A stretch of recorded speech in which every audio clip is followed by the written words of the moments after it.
बिस्मिल्लाहिर्रहमानिर्रहीम। आज की वीडियो में जब मैं वीडियो बनाने के लिए टेरेस पर आई तो बहुत ही अफसोस हुआ देखकर। मूंगफली के छिलके बच्चों ने बजाय डिकम्पोज के डालने के बहुत ही रफली सी जो है बखेर दिए थे। और बखेरे नहीं थे, रखे थे, लेकिन एक मानो बिल्ली ने आके बहुत ज़्यादा काम ख़राब किया गार्डन में। और बहुत सारी चीज़ें जो हैं मानो बिल्ली ने बखेरी और बच्चों ने जो सही तरीके से डिकम्पोज करने के लिए नहीं डाले, तो उसके लिए भी जो है मेस अच्छा खासा क्रिएट हो गया था। बहुत डिप्रेशन हुआ देखकर, काम जो है बहुत ज़्यादा बढ़ गया था। बहरहाल मैंने अपने आप को रिलैक्स किया और जल्दी जल्दी मैंने एक अच्छी सी जो है मेहनत करना शुरू की है। और बहुत ही कम टाइम के अंदर मैंने जल्दी से मैनेज कर लिया। बहरहाल एक बकेट मेरे पास टूटी हुई थी, ये मैंने लास्ट टाइम आपको दिखाई भी थी। इसमें से मैंने जो जेड का प्लांट वो रिपोर्ट कर लिया था और ये बहुत ही खस्ता हाल हो गई थी, अभी डिस्कार्ड के लिए थी ही। इसमें मैंने तमाम मूंगफली के छिलके डाले और बहुत ही बड़े मैंने जनाब सीक्वेंस में मैं काम शुरू किया। मिट्टी को मैंने आहिस्ता आहिस्ता करके जो है छिलकों पर डालती रही, ताकि जो है अच्छे सी जो है मिट्टी मुकम्मल तौर पे छिलकों के अंदर मूंगफली के एब्जॉर्ब हो जाए। और साथ थोड़ा थोड़ा मैं वाटर की शावरिंग भी करती रही। बहरहाल छोटा सा पॉट था ये मेरा, और पॉट आपने देख भी लिया। पॉट तो नहीं था, पॉट ऑलरेडी इसका जो है वो मुकम्मल तौर पे जो है डिस्कार्ड हो गया था। ये भी एक बकेट थी, बहुत छोटी सी पेंट बकेट। उसको हमने पहले बहुत ज़्यादा इस्तेमाल के बाद प्लांटेशन के बाद भी डिस्कार्ड हो गई थी, और इसको फिर हमने थर्ड टाइम ये यूज़ में लेकर आए। बहरहाल मिट्टी डालते हुए मैं ये स्पेशल टेक्निक से एकदम से मिट्टी नहीं डाली, छिलकों के ऊपर थोड़ी थोड़ी मैंने मिट्टी जो है डाली है। और ये मिट्टी भी वो मिट्टी है जो नर्सरी वाले प्लांटर्स की मिट्टी होती है। मैं जब भी नर्सरी से प्लांट लाती हूँ तो मिट्टी मैं ज़रूर चेंज करती हूँ। उनकी मिट्टी बड़ी रफ़ सी होती है, सख्त होती है बहुत। और इसी मिट्टी के अंदर मैं अपने जो है किचन स्क्रैप को मिक्स करने के बाद सही तरीके से जब ये डिकम्पोज हो जाती है, मिट्टी अपनी साख्त मुकम्मल तौर पे ख़त्म कर देती है। पथरीली और सुर्ख मिट्टी जो है वो चेंज होना शुरू हो जाती है किचन कंपोज के साथ मिलने के बाद, जब इसके अंदर मुख्तलिफ़ किस्म के फर्टिलाइज़र भी वक्तन फ़वक्तन डलते रहें। बहरहाल अभी मैंने फ्रेश मूँगफलियों के छिलके थे, इनसे मैंने ये जो छोटा सा पॉट था वो भरा, और आहिस्ता आहिस्ता करके मैंने मिट्टी इसके ऊपर डालती रही। और साथ साथ मिट्टी की जो लेयर है इतनी मैंने उसकी मोटाई रखी, उसका थिकनेस इतनी रखी कि इसके अंदर जो सकुलेंट हैं वो इजीली लग जाएं। बहरहाल इनमें से भी मैंने एक थोड़ी सी समझदारी की कोशिश की। मैंने सकुलेंट्स के वो जो प्लांट हैं वो ये मैंने सिलेक्ट किए जो कम से कम 2 साल पुराने हो चुके थे। और अब इनके अंदर से प्लांटेशन की भी जो है कम प्रोडक्शन थी, बहुत कम प्रोडक्शन हो गई थी इनकी। और ज़्यादातर जो है प्लांटर इनमें से मैं ले चुकी थी, और इनकी प्रूनिंग भी बहुत ज़रूरी थी। और ये वाला जो प्लांट था ये तकरीबन बेहतरी कंडीशन में था, इसको मैंने फिर डिस पोस्टपोन किया कि अब इसकी ज़रूरत नहीं है। इस तरीके से करते हुए मैंने अच्छे से रोज़र्स जो हैं वो लेने शुरू कर दिए, और साथ साथ रोज़र्स में जो लीफ ख़राब हो रही थी उनको भी मैं अच्छे तरीके से डिस्कार्ड करती रही। डिस्कार्ड नहीं बल्कि उनको मैंने रीप्लांटेशन के लिए रख दिया। और जो प्लांट में ऑलरेडी जो लीव्स थी जिनकी ऑलरेडी प्रोपिगेशन हो चुकी थी वो भी मैंने इस प्लांटर में यूज़ की। और इन छोटे छोटे रोज़र्स का जो लीव के थ्रू प्रोपिगेट हो रहे थे, बहुत ही अच्छी इस्तेमाल जो है इसमें हुआ, क्योंकि लीफ के थ्रू जो रोजेट प्रोपिगेट हुए थे उनका साइज़ बहुत छोटा था।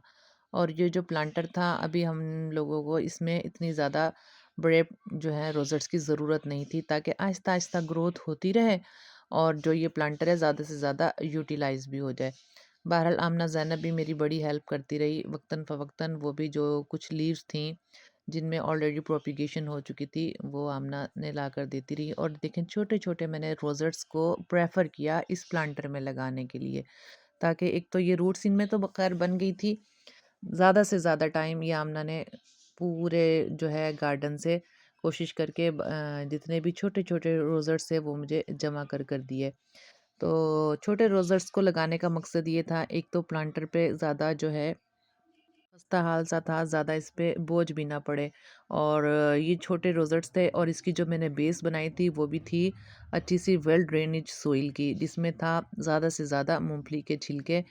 और बहुत ही नरम सी इसकी जो रूट्स थी उनको कम से कम पानी जो है लगे, और मुनासिब सी मिकदार में मट्टी की मिकदार थी कि वो डायरेक्ट जो है मूंगफली के छिलकों पर इनकी रूट्स जो हैं छोटे छोटे नाजुक से रोज़ेट्स की टच ना करे, और मुनासिब मिकदार में इनको नमी जो है चाहिए इनको मिलती रहे। और जब तक इनकी ग्रोथ हो, ये छोटा सा ही प्लांटर ज़्यादा से ज़्यादा रोज़ेट्स लिए हुए इनके लिए मुनासिब न्यूट्रिशन फ्राहम कर सके और मुनासिब सी स्पेस भी। और टाइम कंज्यूमिंग था, तो हमें ये टाइम भी दे सकता था प्लांटर के, अगर आहिस्ता आहिस्ता भी इनकी प्लांटेशन हो तो हमारे पास टाइम है और ख़ूबसूरती भी बनी रहेगी इस गार्डन में इस छोटी सी टेक्निक से।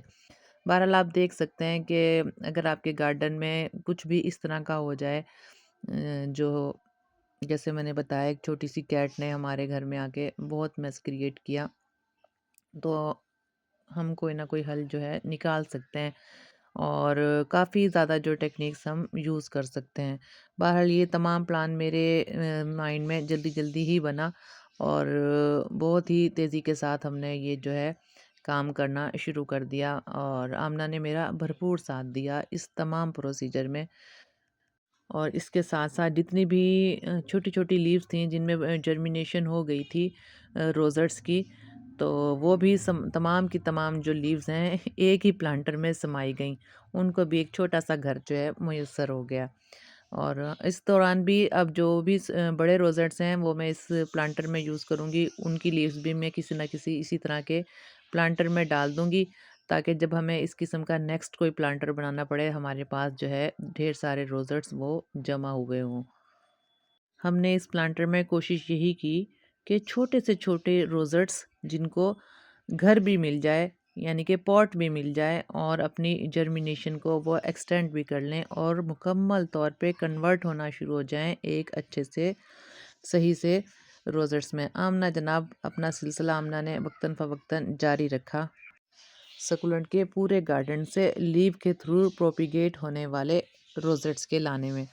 और पूरे गार्डन से तकरीबन वो ढूंढ ढूंढ के मुझे रोज़ेट्स लाती रही जो लीव के थ्रू प्रोपिगेट हुए थे, और हम आहिस्ता आहिस्ता से इस प्लांटर में जो है तमाम के तमाम रोज़ेट्स को लगाते रहे। उनकी रूट्स का ख्याल करते हुए याद रहे कि इनको बहुत ज़्यादा प्रेस करने की ज़रूरत नहीं होती, बस मुनासिब सी मिकदार में हल्का सा प्रेस कर देना काफ़ी है।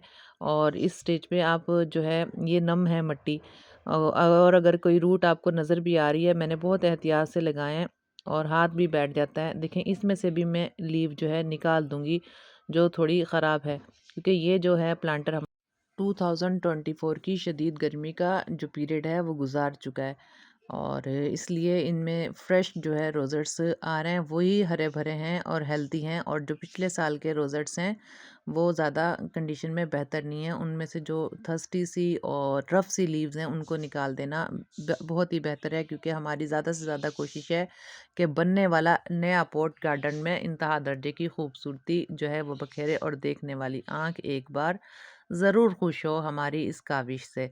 बहरहाल मैं बहुत ही थैंकफुल हूँ इस वीडियो में आमना की, जिसने बहुत ज़्यादा मेरी हेल्प की तमाम छोटे-छोटे रोज़ेट्स को ढूँढ के लाने में। और उसने मुझे भरपूर तरीके से साथ दिया कि जो मेस क्रिएट कैट्स ने किया है उसको हम बहुत अच्छे तरीके से हैंडल कर लेंगे। और ऐसे करते हुए हमारा जो ये प्लांटर अच्छा खासा रेडी होना शुरू हो गया, और जैसे जैसे ये प्लांटर हमारा बन रहा था और बहुत ही अच्छी लुक आती जा रही थी, और जनाब तबीयत पे भी बहुत अच्छा असर पड़ रहा था। तमाम टेक्निक्स मैंने आपको बताई कि किस किस बातों का मैंने इसमें ख्याल किया। कोशिश मैंने ये की कि छोटे से छोटे रोज़ेट्स इसमें लगाऊं, ताकि वो टाइम लें बड़ा होने में, और ये प्लांटर में स्पेस भी बेहतर बने। आने वाले दिनों में मैं इसकी अपडेट भी दूंगी। बहुत ही खूबसूरत ये जो है प्लांटर बनकर रेडी हुआ था, और वीडियो के एंड में आप देख भी लेंगे। और चंद ही हफ्तों में और अब मौसम के हिसाब से ये बहुत ही खूबसूरती जो है बखेरेगा, और इंतहा दर्जे का अब जो खूबसूरत लुक ये देगा। बड़ी उम्मीद है हमें इस प्लांटर से, और अल्लाह पाक के करम से जिसने इतने खूबसूरत रोज़ेट्स हमारे गार्डन में दिए, और बहुत अच्छी सी मेहनत। बहरहाल इसमें जो ख़ास बात मैं एक दो बात आपको बता दूं, ये गार्डन की सोइल में जब आप रोज़ेट्स के लिए यानी कि सकुलेंट्स के लिए प्रिपेयर करें सोइल, तो कोशिश करें वेल ड्रेनेज सिस्टम बनाने के लिए जिन चीज़ों का इस्तेमाल है अगर आपके पास अवेलेबल है कोकोपीट तो बहुत ही बेहतरीन है। और अगर कोकोपीट अवेलेबल नहीं है तो मूँगफली और अखरोट के छिलके, पिस्ते के छिलके, इन तमाम छिलकों को ज़रूरी नहीं आप क्रश करें, और अगर क्रश कर लें तो बहुत ही बेहतर होगा। हामन दस्ते के अंदर डालकर आप अच्छे से क्रश कर सकते हैं। कोशिश ये करें कि ग्राइंडर वगैरह यूज़ ना करें, मुकम्मल तौर पे बल्कि ना ही करें, इससे आपके घर का ग्राइंडर भी ख़राब हो जाएगा। या फिर मेरी तरह ही इस तरीके से आप थोड़ा-सा जब अच्छी प्लांटेशन करना शुरू करें, मैं बिल्कुल ही ग्राइंड करने में या कूटने की तरफ नहीं जाती। मैं डायरेक्ट इस तरीके से अब आप लोगों के सामने जैसे मैंने बनाया इसी तरीके से डाल लेती हूँ। ये बहुत ही अच्छी कुछ ही दिनों में नमी जो है बरकरार कर लेंगे। और आपने देखा भी है जब मैं ये सोइल मिक्स बना रही थी, कितना मैंने पानी का वक्तन-फ़वक्तन इस्तेमाल किया स्प्रिंकल कर कर के, ताकि जो पानी है अच्छा-सा मूँगफलियों के छिलकों में बैठ जाए और नमी जो है मुकम्मल तौर पे बरकरार रहे। और इस प्लांटेशन हो जाने के बाद मैं भूल जाऊँगी, पूरे माह पानी मैं इस प्लांटर को नहीं दूँगी। क्योंकि जब मैंने सोइल मिक्स बनाई है आप लोगों के सामने ही मैंने अच्छा ख़ासा जो है इसके अंदर जो पानी का इस्तेमाल किया है, और वक़्तन-फ़वक़्तन मिट्टी भी डालती रही हूँ और पानी भी। देखने में ऐसा लग रहा था जैसे केक की इसके अंदर जो है हल्की-हल्की लुक आ रही थी, कि बहुत ही खूबसूरत सा कोई केक तैयार किया जा रहा हो। बहरहाल बड़ी खुशी थी मुझे ये बनाते हुए। सोइल मिक्स के बारे में मैंने बता दिया आपको। आहिस्ता-आहिस्ता मैं मिट्टी डालती रही थोड़ी-थोड़ी, और इस स्टेज पर ज़रूरी नहीं कि आप भुरभुरी मिट्टी डालें।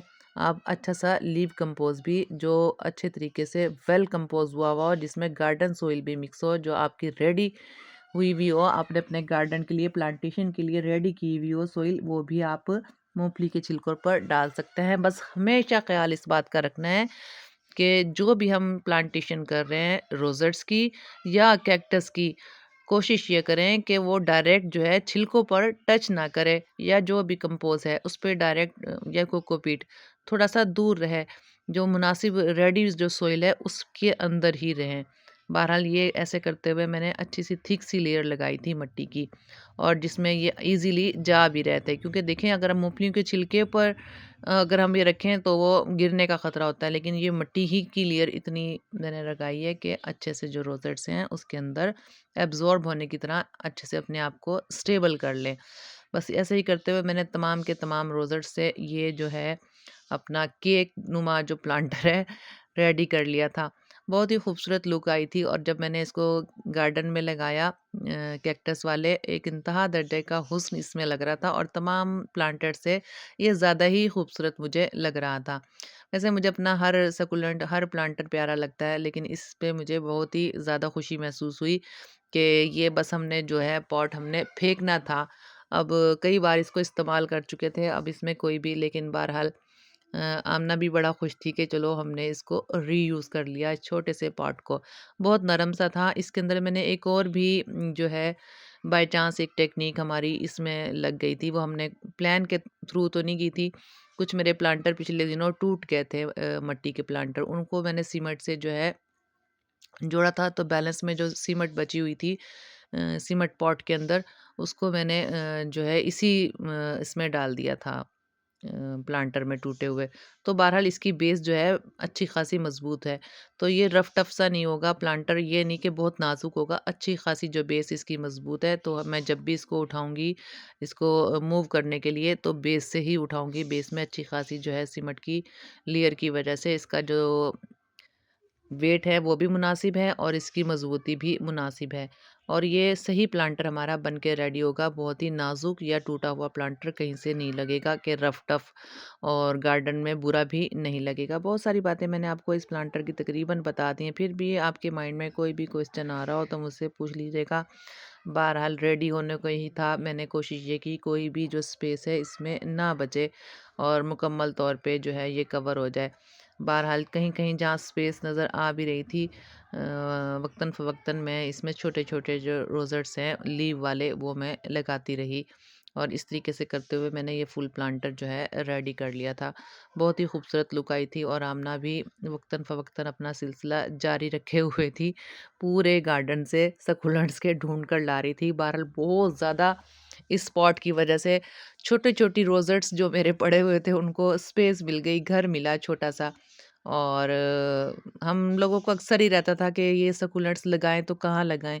बहरहाल ये आज का दिन जो है बहुत ही बेहतर साबित हुआ तमाम छोटे रोज़र्स के लिए जिनको एक खूबसूरत सा घर मिल गया और हमारे लिए भी बहुत ही आसानी हुई। एनीवे थैंक्स करना चाहिए मुझे उस छोटी-सी मानो बिल्ली का जिसने हमारे गार्डन में मेस क्रिएट किया और जिसकी वजह से हम परेशान हुए और एट द एंड जो है मेरी प्यारी सी बेटी ने अच्छे सा आइडिया हमें देते हुए हमने एक बहुत ही खूबसूरत जो है पॉट रेडी कर दिया। बहरहाल अगर आपको हमारी ये मेहनत अच्छी लगे तो सखावत का मुज़ाहरा ज़रूर कीजिएगा और ज़रूर अच्छे-अच्छे कमेंट कीजिएगा। हम आपकी बेहतरीन राय की मुंतज़िर रहेंगे और आप भी अगर चाहें तो अपने घर में इस तरीके से प्लांटेशन कर सकते हैं और अगर आप ज़रूरी नहीं है आपके पास सकुलेंट नहीं है आप इसमें हरा धनिया भी लगा सकते हैं चंद ही दिनों में इसी तरीके से लगाया हुआ हरा धनिया भी बहुत अच्छा सा बन जाएगा या फिर आप ओरिगेनो भी इस तरीके से प्रोपिगेट कर सकते हैं बहुत से प्लांटर ऐसे हैं जो आप रेडी कर सकते हैं इसी तरीके से थाइम भी आप इस तरीके से लगा सकते हैं इस तरह के प्लांटर में या इस तरह के आइडिया में मैंने लगाया रोजेट मुझे ये लगे बहुत अच्छे सकुलेंट्स के और एचिवेरिया के और इसमें चंद एक दूसरे भी सकुलेंट हैं जो कि लीफ के थ्रू प्रोपिगेट हुए हुए थे। बहरहाल मेरी ये मेहनत आपको अच्छी लगे तो ज़रूर बताइएगा। अपना और अपने प्यारों का ख्याल रखिएगा। इस छोटे से प्लांटर के साथ हमें दें इजाज़त। अल्लाह हाफ़िज़। हमेशा शाद रहें, आबाद रहें।